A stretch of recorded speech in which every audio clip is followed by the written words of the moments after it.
Buenos días, mis amados hermanos. Qué gusto volver a llegar a sus hogares a través de la palabra de Dios y, como estuve diciendo el sábado pasado, a la cual estamos hablando de esta hermosa carta del apóstol Pablo a los Colosenses, una carta muy doctrinal en cuanto a la persona y obra de nuestro Señor Jesucristo, la cual he disfrutado a medida que la estuve estudiando porque de ella he aprendido. Y recuerde que la palabra de Dios es espada de dos filos, corta para allá y para acá también, y nos bendice. Recuerde que hemos estado hablando de una carta, de un remitente, de un destinatario. Recuerde, como les dije en la primera clase, el apóstol Pablo, los creyentes en Colosas. Recuerde, este siervo del Señor Epafras, que le lleva buenos informes, buenas noticias de la iglesia en Colosas, al apóstol Pablo preso en Roma, y el apóstol Pablo hace esta carta reconociendo todo lo positivo de la iglesia y la envía a través de Tíquico. Ya estuvimos hablando todas las citas bíblicas al respecto y aquellas bendiciones y aquellas virtudes que habían en aquella iglesia de Colosa. Y a modo de recordación, recuerde que había un notable progreso en la fe. En capítulo 1, versículos 4 y 8, había crecimiento en el amor, versículo 8, y había buen orden y firmeza en el testimonio de la iglesia en Colosa. Y por supuesto el enemigo no deja de tomar carta en el asunto y trata de introducirse de una manera sofisticada, y lo hace a través de la misma palabra, engañando al creyente. Y estas cosas pues son muy importantes y necesarias para la iglesia, tanto en aquellos tiempos como en estos tiempos. También estuvimos hablando sobre la autoridad del apóstol Pablo, como dice el versículo del capítulo 1, pues no refiriéndose a un título, sino a su autoridad en materia de doctrina. No se estaba atribuyendo un título, yo soy apóstol, sino autoridad en materia de doctrina. Y el calificativo que le da el apóstol Pablo en el versículo 2 a los creyentes en Colosa, de creyentes fieles y santos. La gratitud que él expresa a Dios en oración, versículo 3 del capítulo 1, el porqué de esta gratitud por la fe auténtica de los colosenses, una fe fundada en Cristo. Versículo 4, la primera parte, el amor que había entre ellos, el amor fraternal, la koinonía que se manifestaba en ellos. Segunda parte del versículo 4 del capítulo 1. Y por supuesto la fe y el amor pues van a ser el fruto de esta auténtica fe y de este auténtico conocimiento. Y por supuesto esto va a traer esperanza, que viene acompañada de la fe, y el amor va a venir acompañada de la esperanza, que la encontramos en el versículo 5.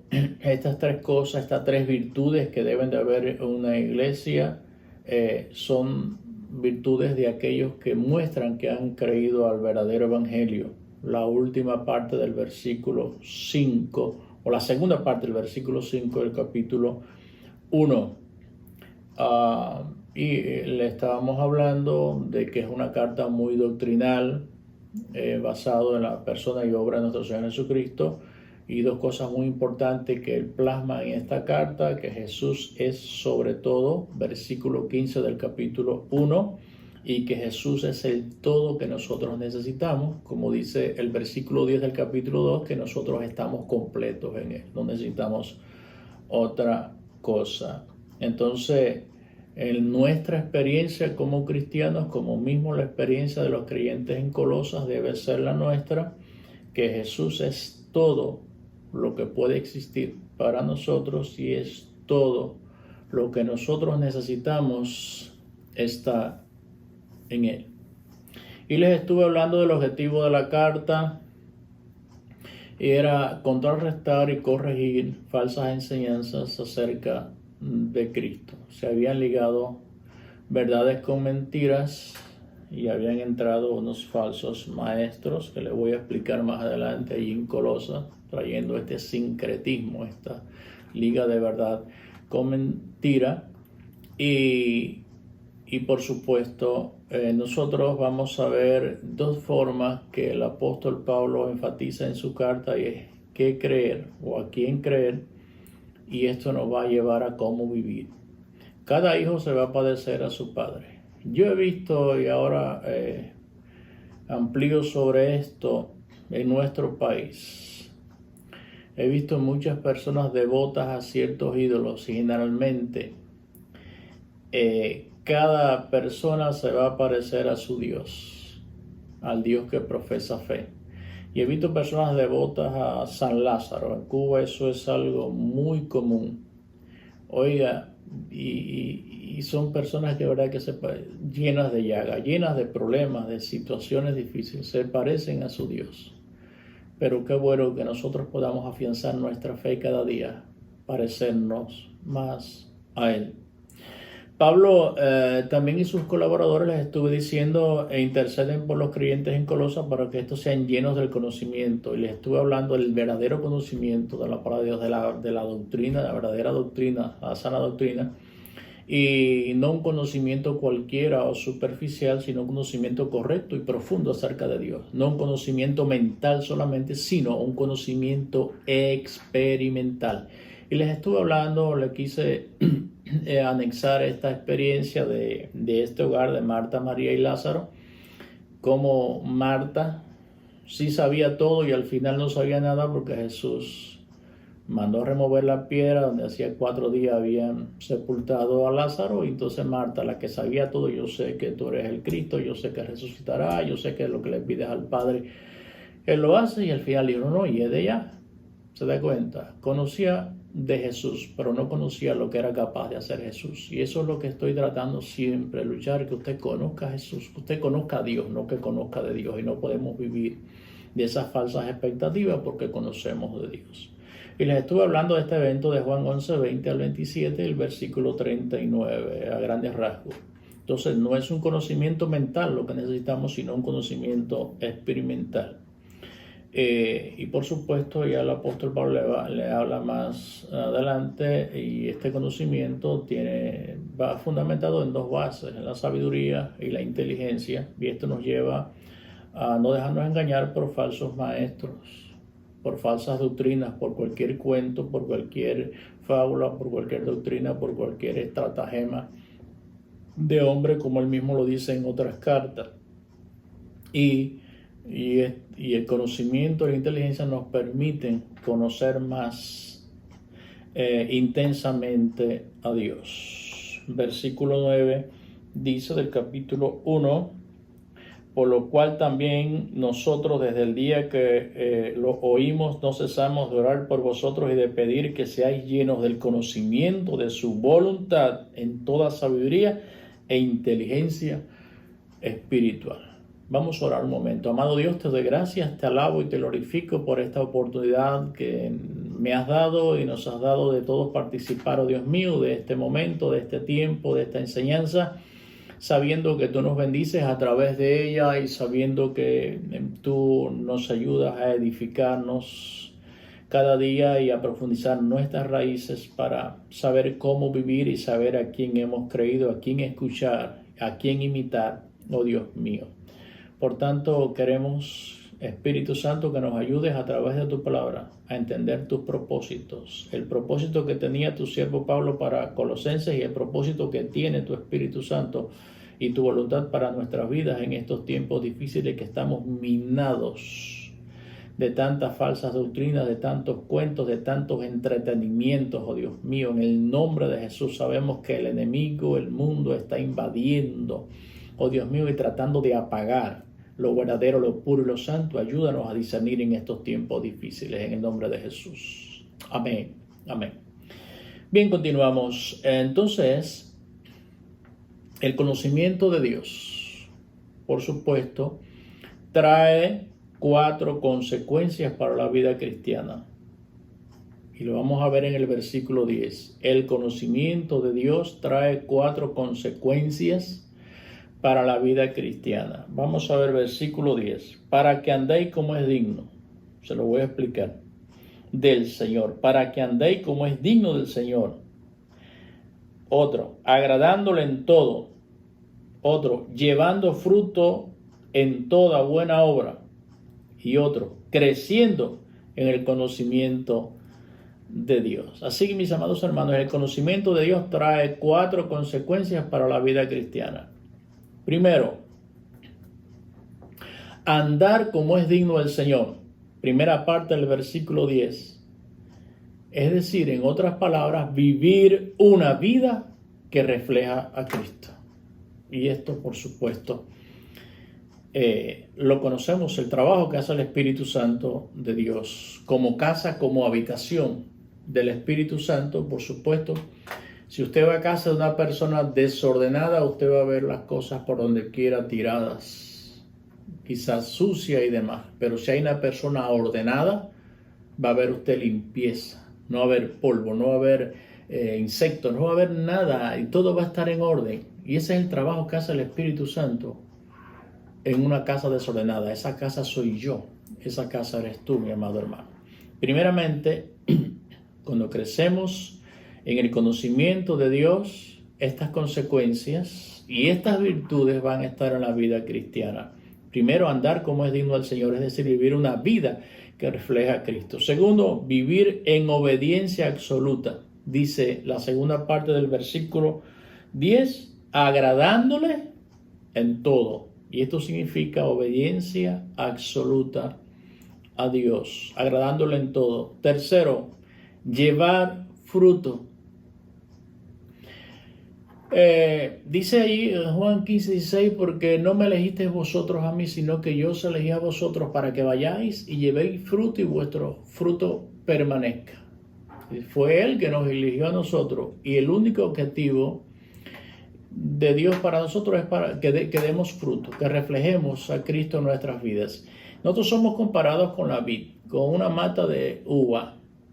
La mata de uva no sirve nada más que para dar fruto, ni para leña sirve, no sirve para hacer nada de carpintería, no sirve para hacer carne, no sirve para nada más que para dar fruto. Nosotros estamos comparados con una vid. Juan 15, yo soy la vid, vosotros los pámpanos. Yo soy el tronco, ustedes las ramas. Entonces dice, el que a mí no lleva fruto, se da cuenta. Y entonces dice el 15:16, porque no me elegiste vosotros a mí, sino que yo os elegí a ustedes para que vayáis y llevéis fruto, y no que lo lleven, que vuestro fruto permanezca. Entonces, una de estas cosas es llevar fruto. ¿Cuál es la evidencia de nosotros llevar fruto? Las buenas obras. Ayudar al necesitado y, por supuesto, todas aquellas cosas que podamos hacer, que estas cosas van a glorificar a Dios, como dice la palabra también. Y esta es el resultado de la acción continua del Espíritu Santo en un creyente. Y es la llamada, mis amados, fe con obras. Dice, llevando fruto en toda buena obra. Llevando fruto en toda buena obra. Y cuarto, que no puede faltar, estoy hablando del versículo 10 del capítulo 1, crecer en el conocimiento de Dios. Y cuando crecemos en el conocimiento de Dios, por supuesto, esto nos permite tener una clara visión de su ser, de quién es Dios, y un conocimiento experimental de su poder. Y es lo que le faltó a Marta, y vuelvo a retomar. Fíjense bien, conocer a Dios, esto nos permite tener una clara visión de su ser. Marta sabía que Jesús era el enviado de Dios, tenía una visión clara de su ser, pero no tenía el conocimiento experimental de su poder. Quiten la piedra. No, hiede ya. ¿Qué se va a hacer? Hiede ya, no solamente que está muerto, ya hiede. ¿Ve? Entonces a veces tenemos una visión de su ser, pero no tenemos el conocimiento experimental de su poder. Y dice la última parte del versículo 10, y creciendo en el conocimiento de Dios. Y esto es lo que nos lleva a nosotros, mis amados hermanos, a tener una visión clara de su ser. Pero esto no basta, sino que debemos tener un conocimiento experimental de su poder, porque ese ser es todo poder. Son atributos de Dios, la omnipotencia de Dios. Por supuesto, una vida de conocimiento de Dios se manifiesta con poder. Recuerde, y estas señales seguirán a los que creen.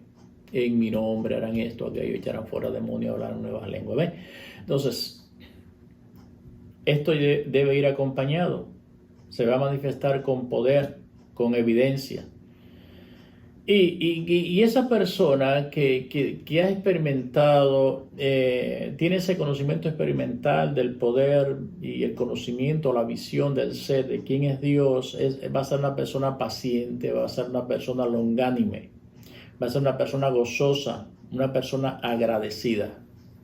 Versículos 11 y 12 del capítulo 1. Fortalecidos con todo poder, conforme a la potencia de su gloria. Está hablando de que el que nos ha llamado, hay poder para toda paciencia y longanimidad. Le voy a explicar qué es una persona longánime. Con gozo, dando gracias al Padre que nos hizo aptos para participar de la herencia de los santos en luz. Así que tal persona que tiene este conocimiento de Dios, por supuesto, se va a manifestar con poder, con evidencias, porque hay potencia y poder en su gloria. Y tal persona va a ser paciente, longánime, va a ser una persona gozosa, agradecida. Versículos 11 y 12. ¿Qué es una persona longánime? De la longanimidad que está hablando el apóstol Pablo aquí, es una persona generosa. Me está hablando de acciones, me está hablando de obras, me está hablando de ayudar. Es una persona generosa, es una persona amplia en ideas. Me está hablando de conocimiento, que siempre tiene una idea para algo. Y por supuesto, su conducta. Así que esto es algo muy importante. La importancia que el apóstol Pablo está dando, primeramente, conocer a quién ellos han creído y saber que no le hace más falta otra cosa, porque en Cristo estamos completos. Ahora, los versículos 13 y 14, ¿qué nos está diciendo? Dice, el cual nos ha librado de la potestad de las tinieblas y trasladado al reino de su amado Hijo. Ya me está hablando de una mudanza. Nos han mudado de un lugar a otro. En quien tenemos redención por su sangre, el perdón de pecados. Luego de que el apóstol Pablo reconocer el trabajo, el orden, la fe de la iglesia en Colosa y decirles que él intercede por ellos y que la esperanza y la redención de pecados que hay en Cristo Jesús, que es el único que puede perdonar los pecados y redimirnos, cambiarnos, hacernos su propiedad. Él comienza a hablar del carácter de Cristo y su doctrina. Ahora bien, versículos 15 al 17.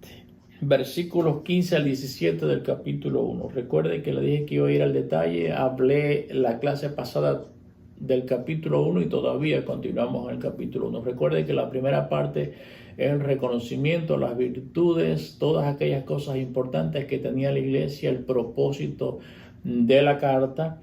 Y ahora el apóstol Pablo comienza a defender esta doctrina. Versículos 15 al 17 le está diciendo de Cristo. Él es la imagen del Dios invisible, el primogénito de toda creación. Me detengo aquí. Un versículo mal interpretado por los testigos de Jehová.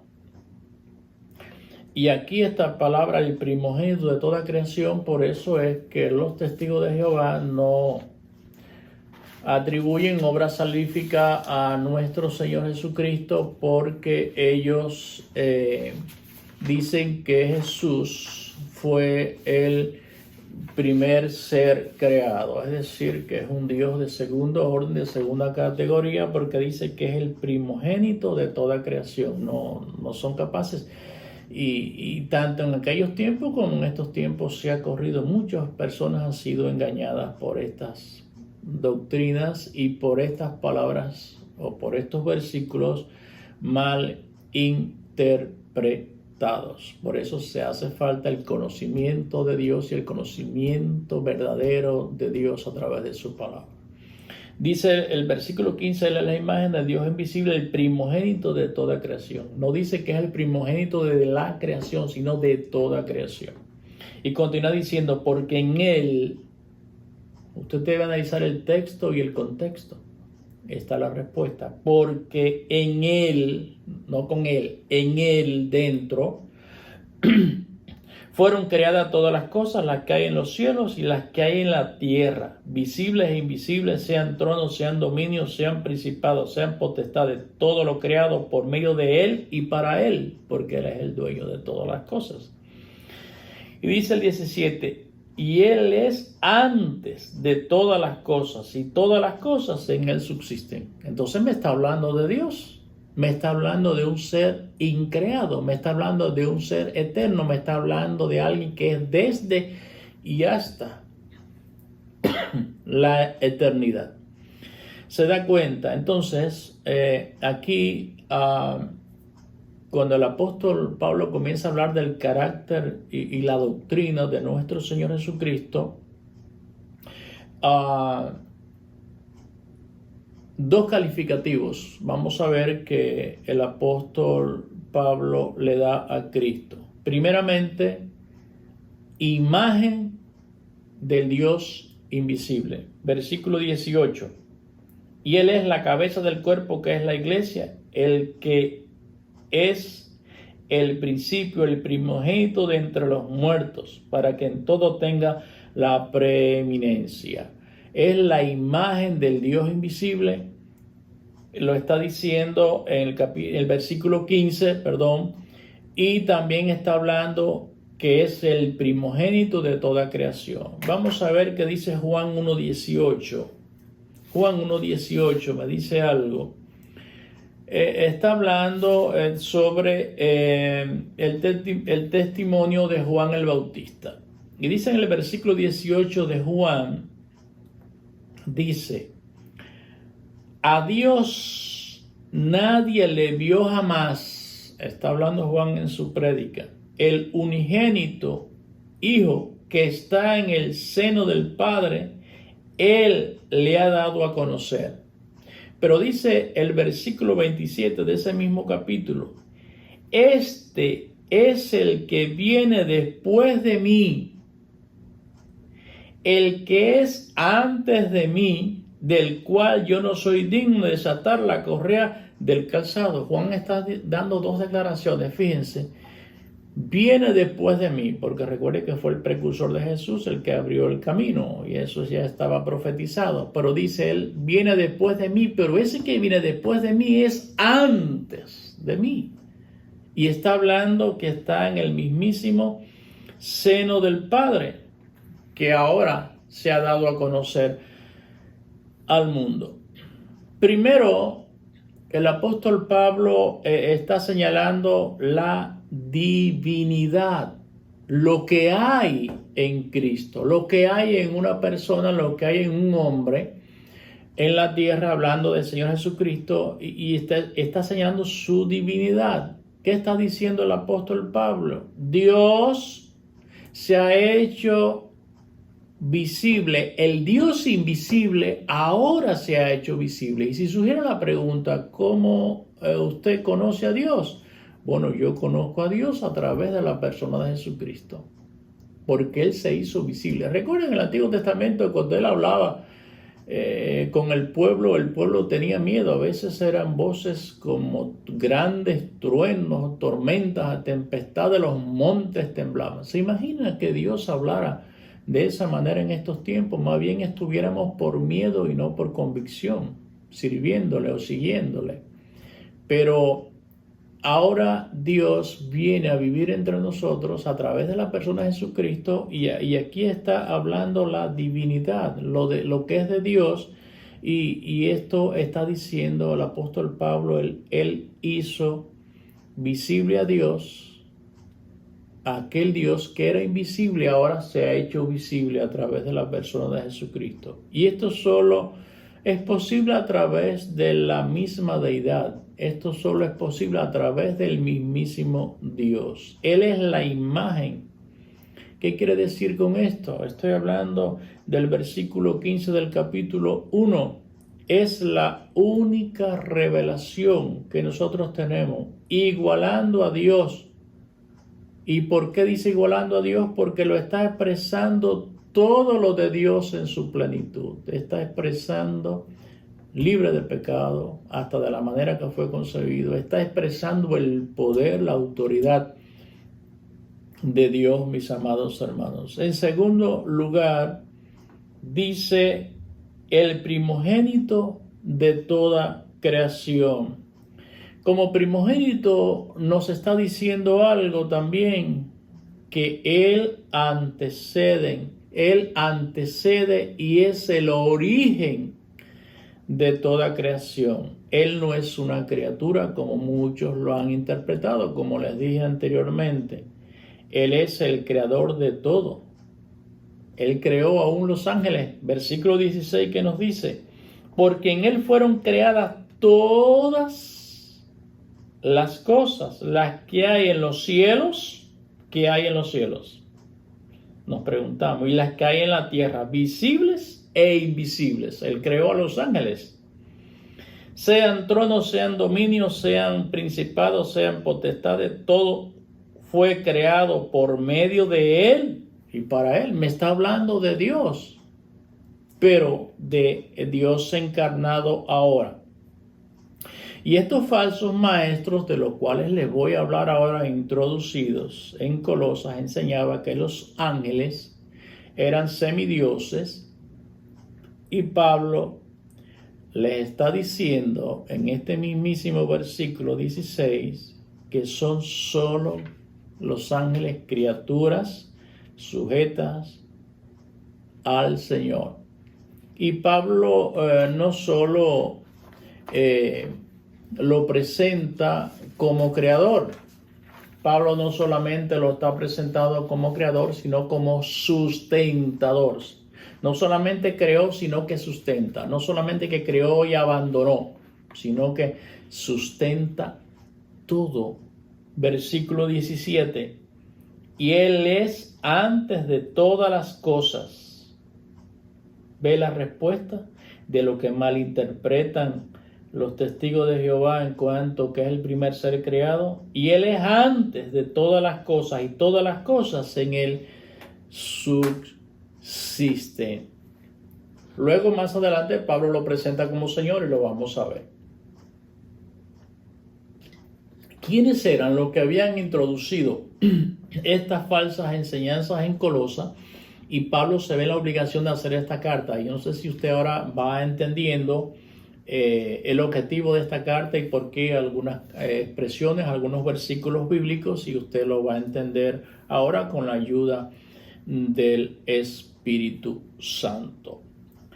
En Colosas se había introducido las falsas enseñanzas de los gnósticos, y los docetas también ejercían cierta influencia en Colosas. ¿Quién eran los gnósticos? Era un movimiento filosófico religioso, mentira con verdad ligada, que tuvo su apogeo en el segundo siglo, pero después de Cristo, por supuesto, en el segundo siglo después de Cristo, pero sus ideas básicas se estaban introduciendo desde el primer siglo. Y estas ideas y estas falsas doctrinas, estas herejías, fueron combatidas por los apóstoles. Y de esta manera se levantaron grupos de doctrinas gnósticas que afectaban y le restaban valor e importancia a la persona y obra de nuestro Señor Jesucristo. Y por eso quiero ahora explicarle qué ¿Qué pretendían los gnósticos? ¿Y por qué entonces el apóstol Pablo está exaltando y está hablando de la persona y obra y defendiendo la doctrina de nuestro Señor Jesucristo? Porque los gnósticos y los docetas pues trataban de restarle valor a quien realmente tenía el valor, a la persona de Jesucristo, el mismo Dios encarnado. ¿Qué planteaban los gnósticos? Les voy a explicar. En primer lugar, que el hombre se salvaba por medio de la gnosis, es decir, por medio de la mente, por medio del conocimiento o la sabiduría. Recuerde que el evangelio es para todos, para el griego, para el judío, para el gentil. Para Dios no hay raza. La salvación es para todos. Recuerda lo que pasó cuando Cristo murió con el velo del templo. Nos abrió un camino para que todos podamos ir a su presencia. Entonces, los gnósticos llegan con esta enseñanza. Por eso Pablo se está preocupando por el conocimiento, no solamente mental, sino experimental de Dios, por el verdadero conocimiento del verdadero Dios. Pues ellos planteaban que el hombre se salvaba por medio de la gnosis o sabiduría y no era un simple conocimiento intelectual, sino que ellos decían que este conocimiento se recibía por revelación, es decir, que era esa revelación para unos pocos, para ciertas personas, para aquellos que tenían un poquito de mente o estudiados. En segundo lugar, ellos planteaban también que esta gnosis, este conocimiento, era esencialmente secreto. Dios es luz. Dios es la luz del mundo que se ha manifestado al mundo. Para Dios no hay nada oculto. Ellos planteaban que esta gnosis era esencialmente secreta y solo se concedía a ciertas personas. Dios no hace acepción de personas, recuerden. Es decir, a ciertas personas privilegiadas o iniciados en su secta. Y estaban tratando de engañar a los colosenses a través de esta doctrina, de esta herejía, de esta falsa enseñanza. Ellos planteaban que las escrituras del Antiguo Testamento eran consideradas como obra de un Dios secundario y que era además el que había creado los cielos y la tierra. Es decir, que el Antiguo Testamento, las escrituras, lo que nos habla de ese Cristo ahí revelado en el Antiguo Testamento y manifestado en el Nuevo Testamento, que las escrituras del Antiguo Testamento eran consideradas como obra de un Dios secundario y que era además el que había creado los cielos y la tierra, el Dios del Antiguo Testamento, no el del Nuevo Testamento. Que Dios, como sumo bien, no podía tener ningún contacto con la materia.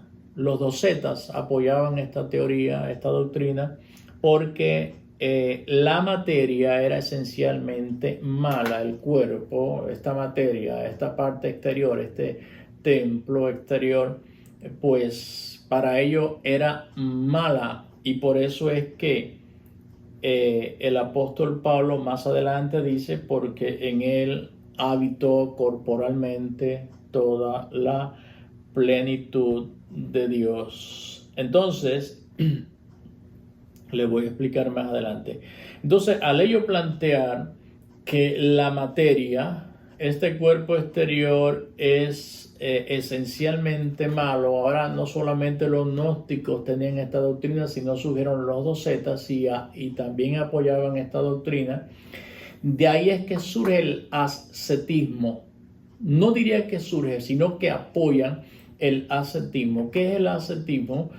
Pues esto lo usan y no voy a ir a mencionar, pero muchos de ustedes han salido de ahí y lo conocen. Y es que cuando usted cometía, ellos ahora están apoyando esto, cuando usted cometía una falta o un pecado, pues tenía que golpear el cuerpo, maltratar, flagelar el cuerpo, caerse a golpe porque ese cuerpo pecó. Pero recuerde lo que nos dice la palabra, que en la sangre de Cristo nos limpia de todo pecado. No hace falta golpear el cuerpo porque nosotros pecamos con la mente, pecamos con el cuerpo.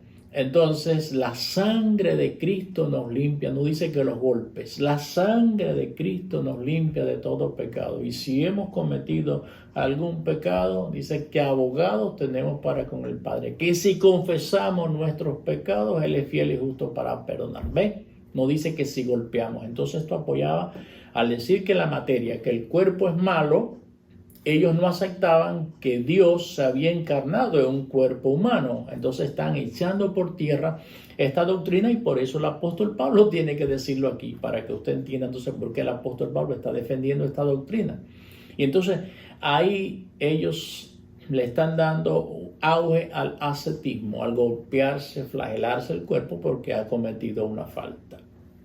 Ellos planteaban también que ese Dios secundario había creado la materia en contra de la voluntad de Dios o sin el conocimiento de Dios. Entonces dicen, a ese Dios secundario, ese Dios del Antiguo Testamento también creó la materia y Dios no está de acuerdo que se haya creado la materia, este cuerpo.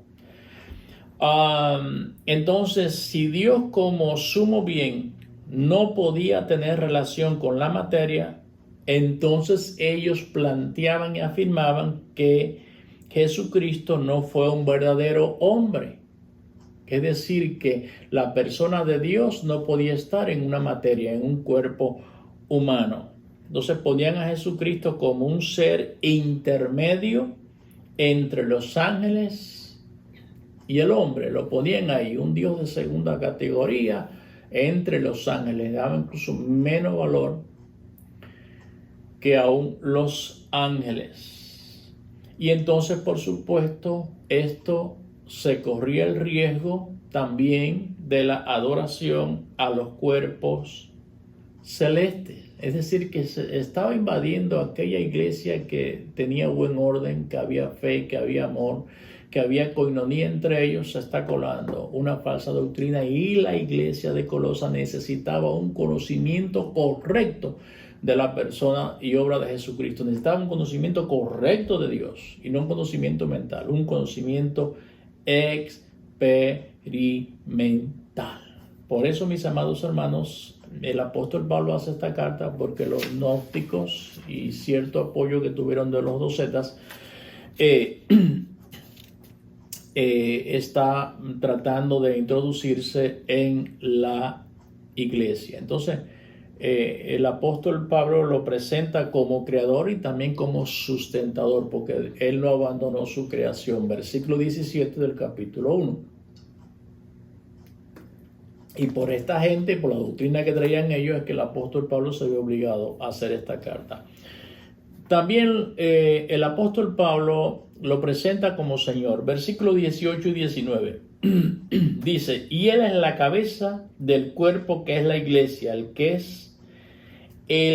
es el principio, el primogénito de entre los muertos, para que en todo tenga la preeminencia. Es el primogénito de la creación, el que creó todo y aún el que murió y también resucitó. Es la primicia aún de la resurrección. Versículo 19, por cuanto agradó al Padre que en él habitase toda la plenitud. Es decir, en un cuerpo, en lo que esta gente decía que era malo, Dios permitió que habitara la persona de Jesucristo. Primero, como cabeza sobre la iglesia, Él va a gobernar y ejercer autoridad. Y la resurrección, que está hablando en estos versículos, por supuesto,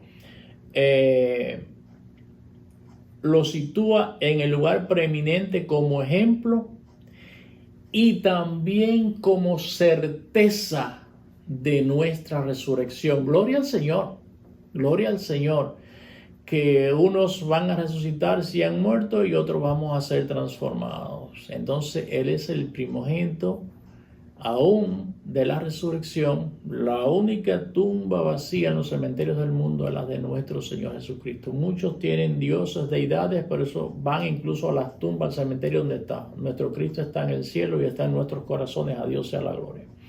Entonces hay una plenitud total, mis amados hermanos, en cuanto a la persona de Jesucristo y la plenitud total está en dos sentidos, en un sentido activo y en un sentido pasivo. En el sentido activo porque lo llena todo. En un sentido activo porque lo llena todo. Y en un sentido pasivo porque lo tiene todo. Jesús es todo. 2:10 Colosenses, en Él estamos completos. Es decir, que Él lo llena todo y Él lo tiene todo. Gloria al Señor. Y no solamente Pablo lo presenta como Señor, sino también como mediador. Versículo 20 nos dice, y por medio de Él reconciliar consigo todas las cosas, es decir, el mediador, reconciliador, todas las cosas, así las que están en la tierra como las que están en los cielos, haciendo la paz mediante la sangre de su cruz. Gloria al Señor. Ahora, notemos aquí que el creador de todas las cosas es también el mediador que reconcilia también todas las cosas. Primera Timoteo 2:5 nos dice algo para aquellos que dicen que hay otros mediadores y hay otra persona que tiene que mediar ante Dios. Primera Timoteo 2:5 dice la palabra de Dios, Primera Timoteo 2:5, porque hay un solo Dios y un solo mediador, recuerde bien esto, entre Dios y los hombres, y ahí lo dice Jesucristo hombre. Hay un solo mediador, no hay nadie más que pueda mediar por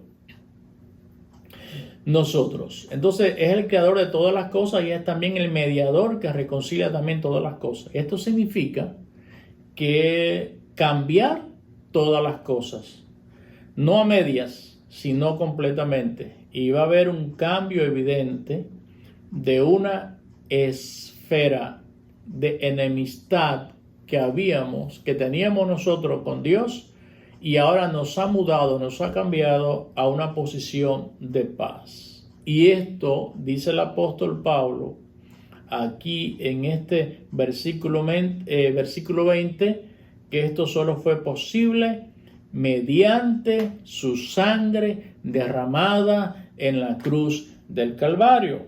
Versículo 20, la última parte, haciendo la paz mediante la sangre de su cruz. Bien, mis amados hermanos, aún seguimos en el capítulo 1 porque, como les dije en la primera clase, vamos a ir al detalle y vamos a ver por qué, las causas y por qué el apóstol Pablo se había movido a esto y lo que nosotros podemos aprender de la palabra de Dios. Y esto es algo muy importante. Los invito entonces a que usted continúe el próximo sábado y vamos a seguir hablando de esta importante carta que nos vislumbra y nos muestra, nos da una visión más clara de quién es el Dios que nosotros hemos conocido y a quien hemos creído, y la necesidad que tenemos aún más en estos tiempos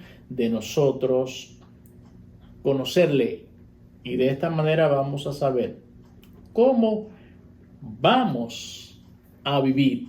Que el Señor nos bendiga una vez más. Espero que haya sido de bendición. Usted lo puede estudiar en su casa, anotar estas citas bíblicas como las he ido explicando. Poder usted también evacuar ciertas dudas. A veces venimos de una secta o de una religión y venimos con muchas dudas. Aquí está plasmado, aquí no hay opción para la duda. Aquí todo está bien claro, y a medida que usted conozca a Dios, no conozca de Dios, conozca a Dios, ese conocimiento mental y experimental, usted va a saber cómo se va a conducir y cómo va a defender lo que usted ha creído. Un abrazo, le queremos y que el Señor les continúe bendiciendo, y espero verlos. Espero saber que usted se está interesando por la palabra de Dios el próximo sábado. Bendiciones. Que el Señor les siga bendiciendo a todos y que haya sido de bendición.